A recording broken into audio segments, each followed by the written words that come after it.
she gave it to her, and she's like showing it, and it's like devastating to the wife. That's certainly an interesting theory about what the work is. Do we ultimately know That's what I say. the message of this work in terms of like what's actually happening? No, because it doesn't have a name. No, there are subtle interpretations, and this is sort of why it does feel enigmatic, like a Mona Lisa. And what is she thinking? And we have all those kinds of ideas as we interact with it. So certainly that is a possibility that this is bad news, right?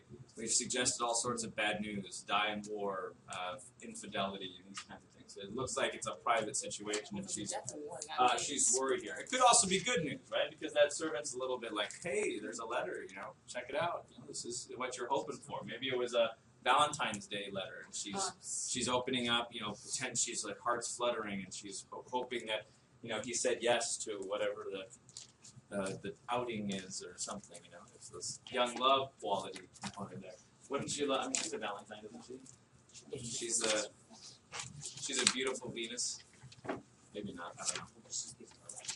Finding her attractive? No. No, you guys are so evil. I'm just kidding. I don't.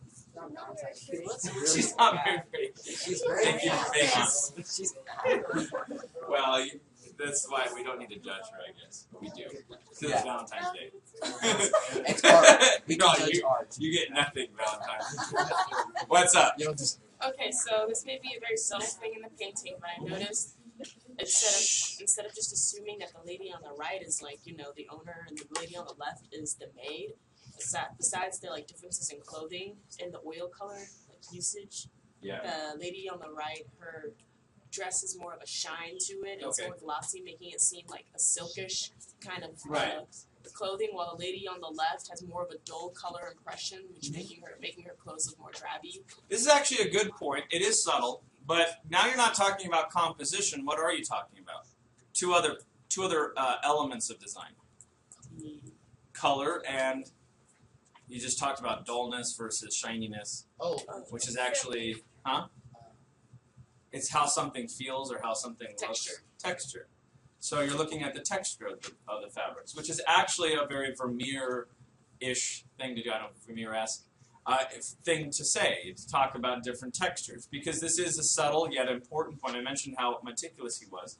That is a good point. So how do I describe two women of different class systems interacting with each other? Well, the clothing is going to be very important to that, and then how I paint clothing is going to be very important. There's actually whole classes that you would take if you were in a painting course on drapery. How do you paint drapery? Because each part of clothing has a different texture and a different brush and a different way of producing the paint. This, he might have added more linseed oil to his oil to create a shiny gloss to it. Versus this one where he's like, it's still got a luminosity. It's bouncing light off, so it's light on one side and dark on another. But it's doing so in a duller way because the texture of the clothing is a little bit more rough spun, right? As opposed to silk, and the bright color is also a good contrast as well. Very good. Color reinforcing then the content of the work. See how you can make these connections? You take a principle or an element of design and you connect it to the content and what this means to the work as a whole. And you can do this over and over and over again throughout the work. I'm thinking of another thing as I finish up composition is the vertical quality of the work as opposed to horizontal. My mind always goes to that. So maybe yours does too. Horizontal is usually good for landscapes. Vertical tends to be good for these sort of gestured portraits where people are sort of interacting and they're in a private space, so it kind of feels claustrophobic. You don't get a sense of the full room, you just get a sense of that doorway. And that's a good, that lends itself nicely to a vertical composition. Okay, so that's another example. That was one thing that I was going to finish with. Let's turn our attention to one more principle of design. I know I'm really overanalyzing it, but I'm trying to describe how you would do this in a writing, because that's what we're going to transition to. What other principle or element of design do you think we can talk about, and how does it connect to the idea of the work, either through Vermeer's style, how it shows his style, or how it sort of reinforces the content of the work itself? Jack? Like the height difference? Oh, okay, what do you mean by the height difference? Like the one on the left is like looking down on the one on the right in more bright colors. Okay, so we talked about the colors already, so I want to stick with, again, you're talking about composition again, that our characters are composed in such a way as one's higher than the other, And so maybe it gives us a sense of, I don't know, that this person is vulnerable, or that she is unassuming because she's sitting down versus this person actively walking up to her. So there's a sense of what happened before and what's going to happen after. She's standing over somebody. So it gives us that sense of in-between moments, which we've said is sort of part of that Baroque quality, people sitting down, standing up. This might not be how they wanted to be represented, because we're talking about unassuming people, right? She might want to be standing and looking nice for the camera, as it were, the lens of the artist, but this isn't the purpose. So that's a very good point. Yes? I think that it's like kind of like the one with like wealth, she's kind of like sitting down, and then the one standing over her, she's kind of like working. I think that's what like they're trying to say, and then plus the one who like seems to be more wealthy is wearing like a brighter color than the one. Good. So we talked about that already with the gestures, how they're separate in terms of class system. Yes? Symbolism, and the fact that the lady that's sitting down is holding a ukulele, which probably might have been like an item of wealth back then. I'm not sure. And then the lady on the left, the left has a basket of laundry beneath her, even though it's like getting the idea of a maid. I think that's more symbolism towards who she is and what her position is. Okay, so this is kind of placed almost like Van Eyck's Arnolfini portrait in certain ways, where it's kind of sitting there to kind of give you a symbol of the status or the job occupation, the idea of domestic space, etc. Very good. And so these are all things that you can bring out in a work as simple as, you know, this. I mean, it's a simple work. Now, question for you: do you think Vermeer sort of caught these people in this real act, or is this something that you think is very much a planned and meticulous kind of framing or composition of his characters and models? So people that he's actually modeling. Do you think he sort of planned this, or do you think it was more spontaneous, like he saw it and then quickly painted it? Yes. Oh, Ashley. Ashley. Oh. Did you have your own point, or did you want to answer? Yeah, point. I noticed it's kind of a horizon point because the tiles are leading up. Yeah, we have a good perspective that's a little bit higher than the regular picture plane, so we're not looking at it from floor level. So that's why the tile there is actually a good indicator of space. Whenever you see sort of black and white tile, just know that you can talk about space and depth. This is an important point. That the characters are kind of farther away from us than what we would normally anticipate, and this gives us that greater sense that we're looking in on something private. It could also be that we bring the picture, the perspective and depth much closer, and that way it would be feeling a little bit more intimate, like we are a part of it. So if you were to actually bring ourselves into the situation and you're just looking at here, or maybe looking over her shoulder, now you're part of the situation as opposed to away. So he's actually detaching the audience, isn't he? Just by putting it in a doorway. So these are, I know these feel subtle and like the obvious, but it's about using the language to convey the emotion and content and quality of the work. That's what they're going to look at. They can't look at how well your eye determines it and your brain, and you're like, I know what's going on in this work. You got to tell somebody. And if you can't tell them, if you can't write it down, they can't do what? They can't grade you. I know that feels weird, like being graded on art or your ideas of art, because you all can see very well, even with glasses, right? It's about being able to describe it. If there was a blind person in this room right now, there isn't anyone blind here, maybe functionally blind if they don't have their glasses. Could you describe the quality of this work? Well, could you tell them about this work? You know, could you say to, well, not just tell me the literal things going on, but try and describe the feeling that the work's supposed to convey. The idea of intimacy, or the idea of sort of you're looking in on something that you're not supposed to see because of the vertical composition.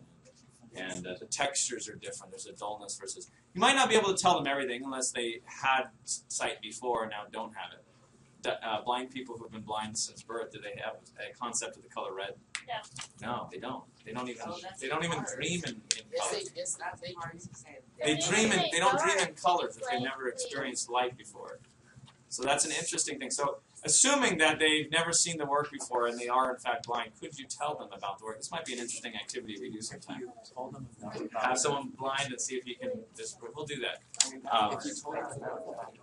Yeah. Beatrice. Thank you. I feel that maybe it would have someone like sitting down and model for him. Because I don't know, it just doesn't seem like something you would naturally see. It's like, why would he be peeking through a door? I don't know, it just doesn't seem like something you would naturally see and try to paint quickly. It doesn't feel like something you would paint quickly. You think that this would be something that he would compose, right? Yeah, because it seems like it would take a long time to maybe paint something like that. And Yes. Yeah. He takes Vermeer takes great care of his people. His meticulous quality of the color and his line quality, as well as the compositional unity of the whole thing, so that whole thing kind of is unified. It's not necessarily this wild sort of asymmetrical moment in time that we'll start seeing with the Impressionists and Post-Impressionists, like Degas and Toulouse-Lautrec, who will do like dancers in the middle of motion and those kinds of things. It definitely feels like it's a peaceful, composed kind of composition. So that's definitely, I would say, Vermeer is planning to produce these people. Now, it doesn't mean that he's not producing them to look like it's in between and that subtle kind of, what's happening in this to give it multiple meaning. That's certainly his intention, is to create that kind of ambiguity. And the same applies again to another work that feels like a Mona Lisa from the north, is The Girl with the Pearl Earring. And this work is sort of immortalized in a fictional account of the whole system in a book called The Girl with the Pearl Earring, in which it talks about the backstory of this woman and how there was sort of an interesting connection between her and Vermeer. It's more like a romance novel. It's a lot more fiction than truth. We don't know much about her, which adds to the allure, the enigmatic quality of it, much like the Mona Lisa.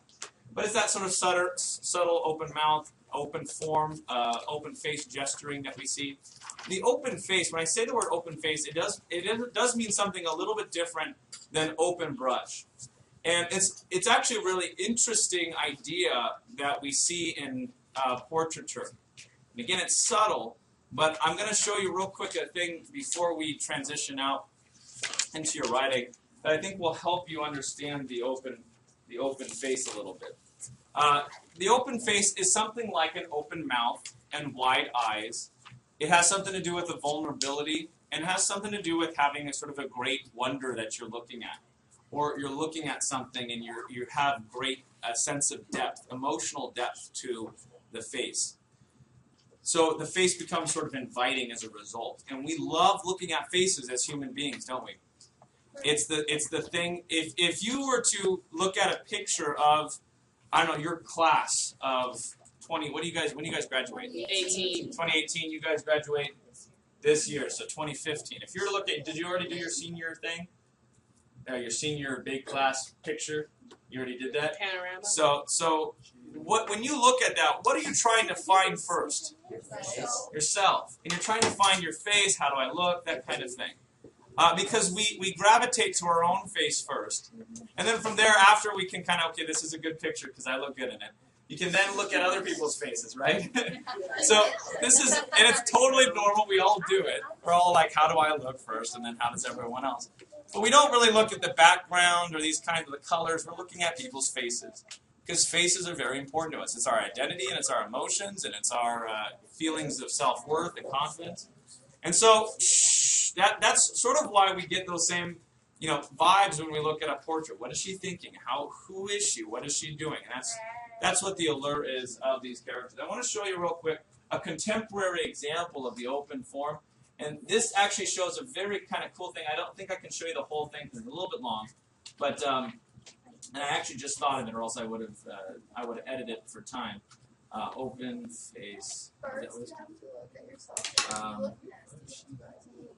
Spielberg face. This is about 10 minutes, so I'm not going to be able to show the whole thing, but I want to just show you a little bit of how Spielberg actually uses this in his works. The open face. This is actually a tribute to Northern Renaissance and Northern Baroque painters, if you think about it. This is called the open face of Spielberg, the open face. So, all of his movies have a character that's doing the enigmatic open face. You're seeing something wonderful, and then you're seeing something really. you're projecting your own emotions in the faces of If others. there is one recurring image that defines the cinema of Steven Spielberg, it is the Spielberg face. Now he calls it the Spielberg face, but it's actually the open face. Eyes open, staring in wordless wonder, in a moment where time stands still.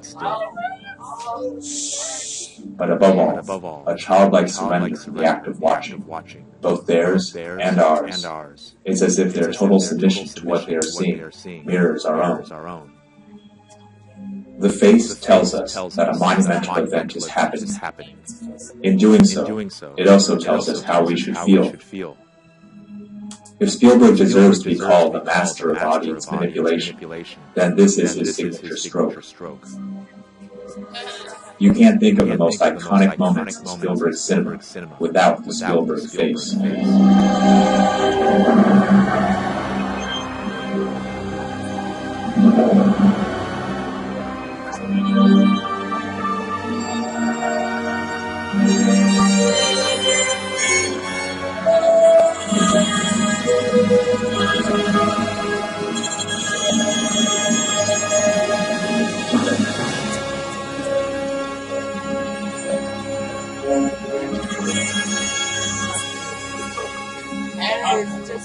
Now, what's really cool Expressive close-ups of faces I'll let you reacting to watch events it. on screen. This is a common device in Hollywood filmmaking, perhaps due in part to Spielberg's influence. Sometimes these shots even make explicit homage to his movies. This is not to say that Spielberg invented the technique. The expressive close-up existed as early as the days of D.W. Griffith, and has long been a staple of both international and classical Hollywood filmmaking. But it's safe to say that none have come close to applying this technique as prolifically throughout their filmmaking career as Spielberg has. He has used it in a variety of genres in any number of situations. Sudden shock. Or creeping dread. The trauma of remembering the past. Or of confronting the future. What is this that I've seen? Discovering humanity in another person. In return for your good heart, Or discovering humanity in oneself. be good in future, and you will be happy. So I'm going to stop there only because it's a really good thing, but it's a little bit long. It's a video essay that kind of shows also, Justin mentioned, it just seems like a staring face, and that's true. Yeah, but there are subtle gesturing that goes on. And also they make the argument that over time, Spielberg's open face also sort of changed in terms of him as a filmmaker and sort of what almost as it becomes cliche to use an open face like that, how he sort of modifies or manipulates it so that it almost becomes a satire on itself. So he kind of talks about how open faces were innocent back in the 70s and 80s, but by the time of artificial intelligence, the AI movie that he's doing, a lot of his open faces are a little bit more like they're showing like a sort of a falseness or a horror of existence and these kinds of existential issues.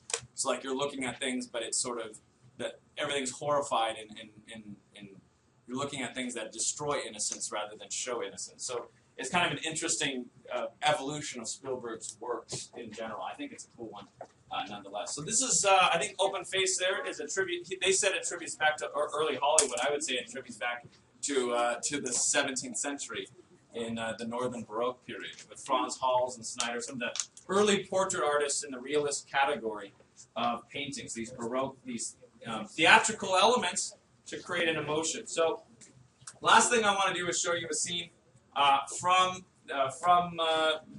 the Girl with the Pearl Earring. It's a movie that has Scarlett Johansson in it. Scarlett Johansson is the Girl with the Pearl Earring, and so it just shows their subtle relationship. This is a good movie if you want to see it, but I like it because this scene because he's going to show her how to, if it works, show her how to mix his paints. So it's a good sort of feeling of just the subtle gesturing and textures that he is interested in. It's got Colin Firth in it, by the way. Come. So, Well, he's the King's Speech guy. No. This ruby shellac.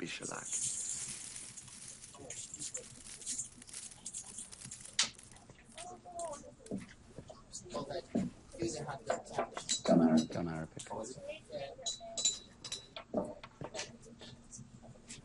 Wineskin.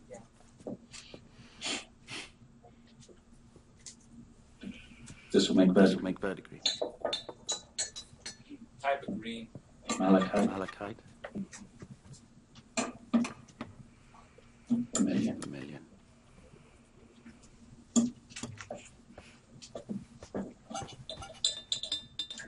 That.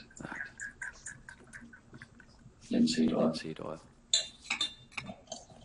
Burnt black. You grind the mother like this.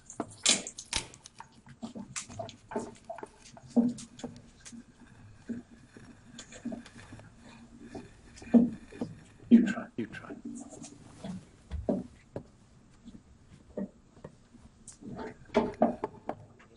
We're thinking this is Happy Valentine's Day.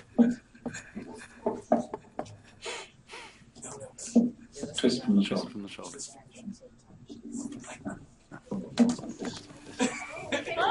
He said twist from the shoulder, then he grabs her hands. She's like, oh, don't touch me. You're married. I'm a nun. She's like, I've sworn a chastity. I guess I'm not passionate. Well, she needs to change her style. Tension much? She needs eyebrows. She does need eyebrows, but they purposely got rid of her eyebrows for the sake of that thing. So anyways, I thought that was interesting. Kind of shows you a little bit of the process these artists, these chemists at that point. That's what I enjoyed about it. All right, real quick. Oops, I just totally... Let's see your free response question. This is 10-minute free response. You don't know what this work is, but this was back in... I don't actually know what the date is. Question 6 of 2006. So this is the 2006, one of the free response questions. Go ahead on your notes here, write free response question. Attribute this painting to an artist you've studied. Support your attribution by comparing this painting to another specific painting by the same artist. Hopefully you know who painted this. Now that we, and you can do the rest of it. There's 2 tasks, I'll say that. So map it first and then spend the rest of the another 9 minutes writing it. Wait, are we using a different piece of paper? You can if you want, but you can do it in your notes if you want to use that space as well. And if you, excuse me, I had a 0 period, so I need to use the little girl.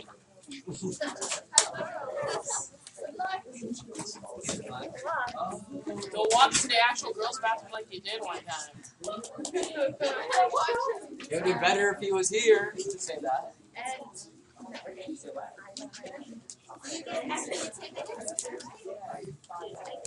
Please, we can't definitely self-pressure at the art.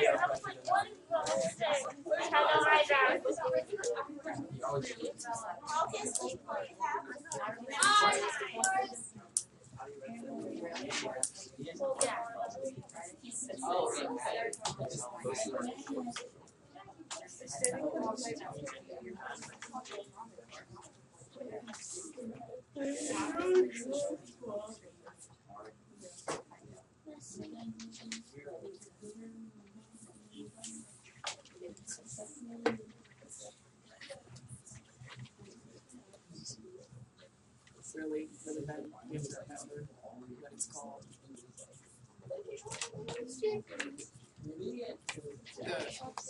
Put on your microphone.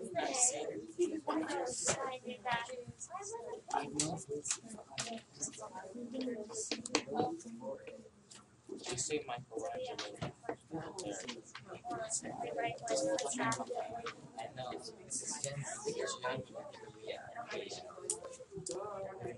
I think it is. Because I'm just talking about it. It's got a guitar thing. Same exact tricks. Yeah. Same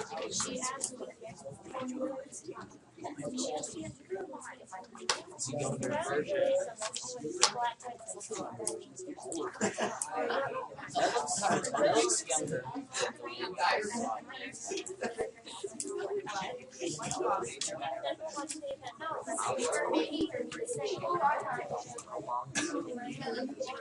She lives down the street.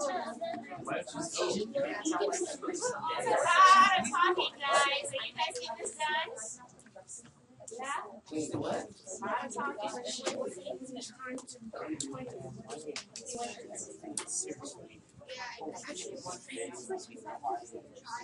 Where are you doing right now? Complaining.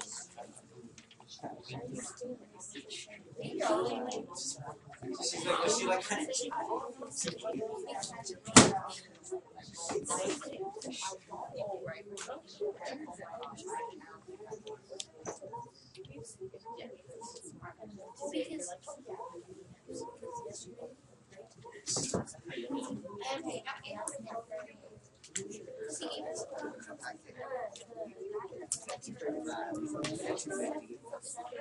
What'd you get? I revised it.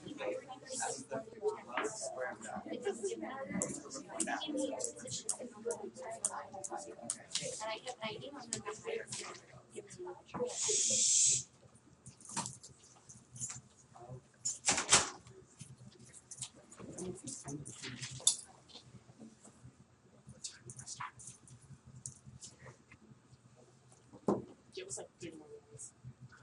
Just give us like 3 minutes. Or 2. 4. I'd say just 2. You guys got about 4 more minutes.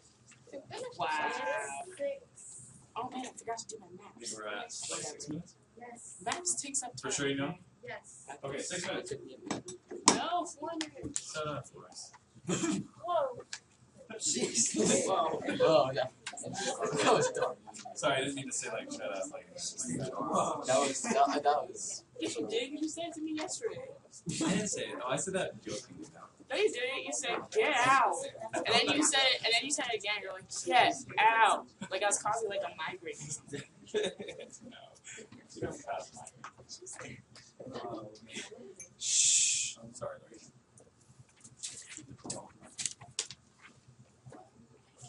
Sit down.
Three minutes.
1 minute.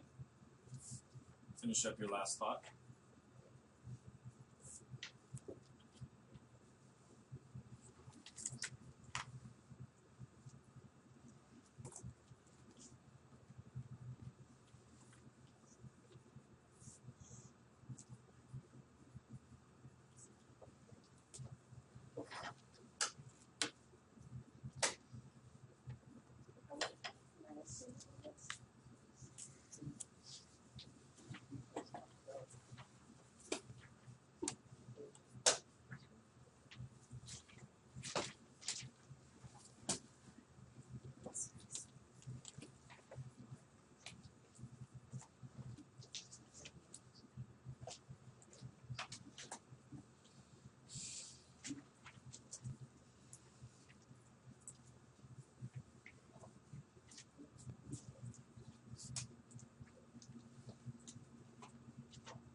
Ten seconds.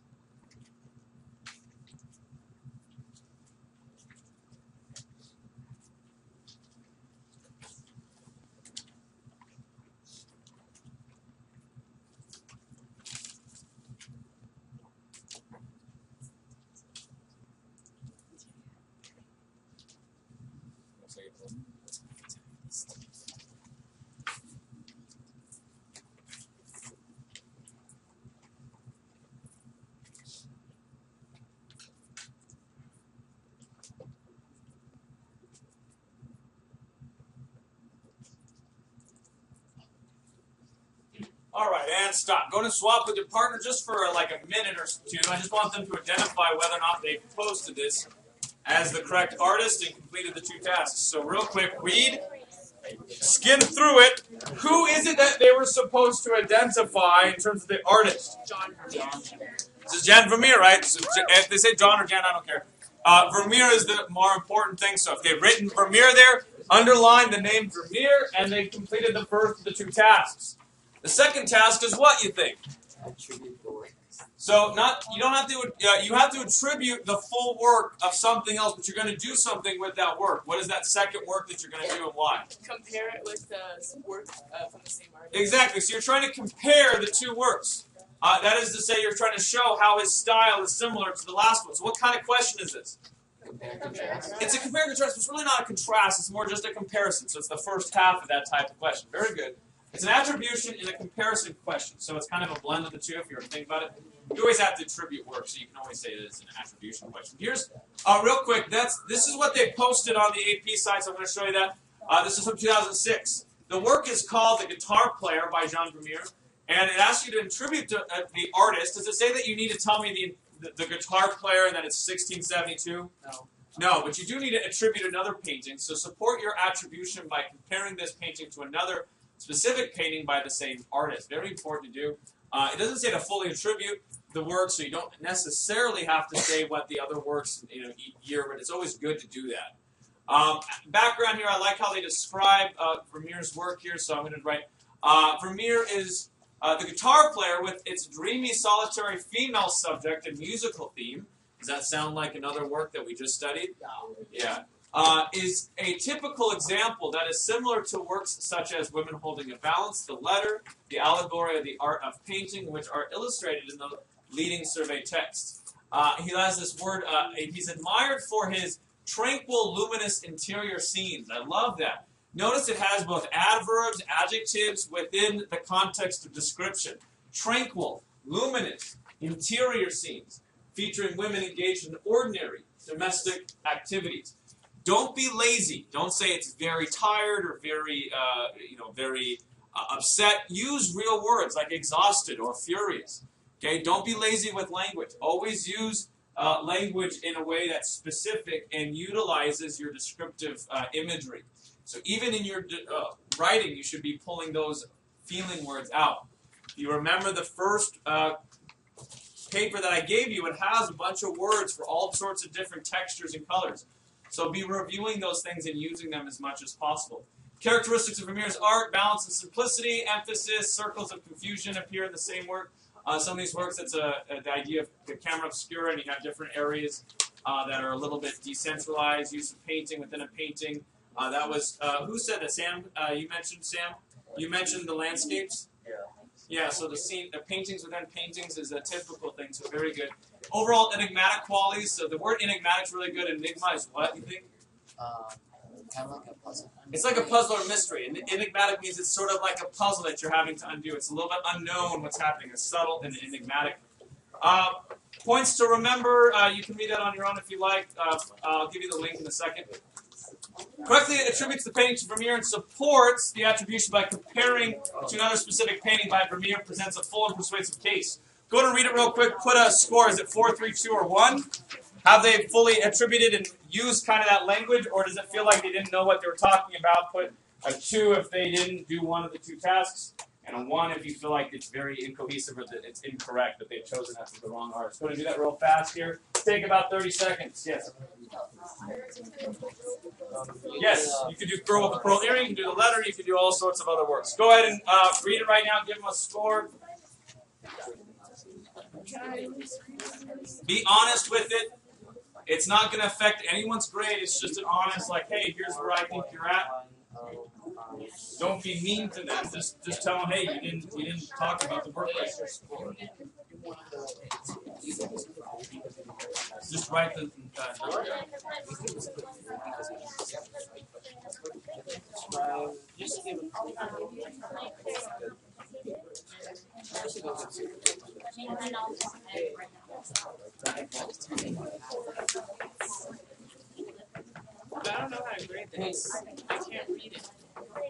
10 more seconds. Yeah, you have writing a little bit. I think I've said that. Oh, and You're welcome. You can help. Yeah, I was going to give it 3.5. Makes it easier to. I got little bits.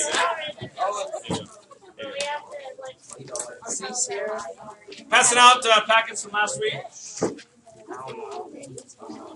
For about 4 minutes here, why don't you guys, real quick, I want you to look at your snapshots. With the partner, I want you to describe the snapshot to them without them looking at it. So go back and forth and describe it to them as if they're blind. Go ahead and do that real quick, last 4 minutes. Go. I should be hearing you talk about the snapshots right now with someone next to you. Go. The snapshots are very human-esque. See if they can guess what you're talking about. They call me Jack. They call me Stacy. I should be seeing you practicing with a neighbor your snapshots. Describe the snapshot to somebody next to you. Go. It is a self-portrait of a man with a heart.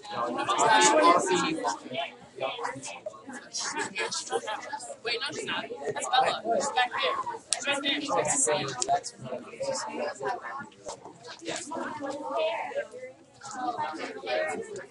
Alright, so, what was yours?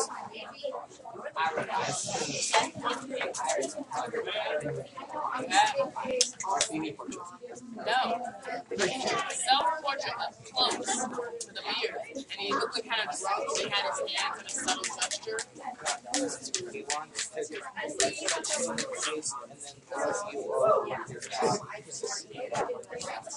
Yeah, can I see yours? I want to see if they're. I got a 260 on my packet. They tell me to chill. This is exciting news. Oh, I got 2. Good job, Frank. Good job, Frank. Got 235. Got it. Gotta what? Focus on handwriting for you, and then also make sure you're completing the whole every part. Okay. Huh? I did. Oh, in case you were confused, these were my extra notes, and we did I've only turned in 2 packets so far. That's like. Yeah, I had like 3. Makes you feel like crap when you're not doing anything. But we're working on it. It's just taking a little longer. Oh, you want the summer, small summer. What is it?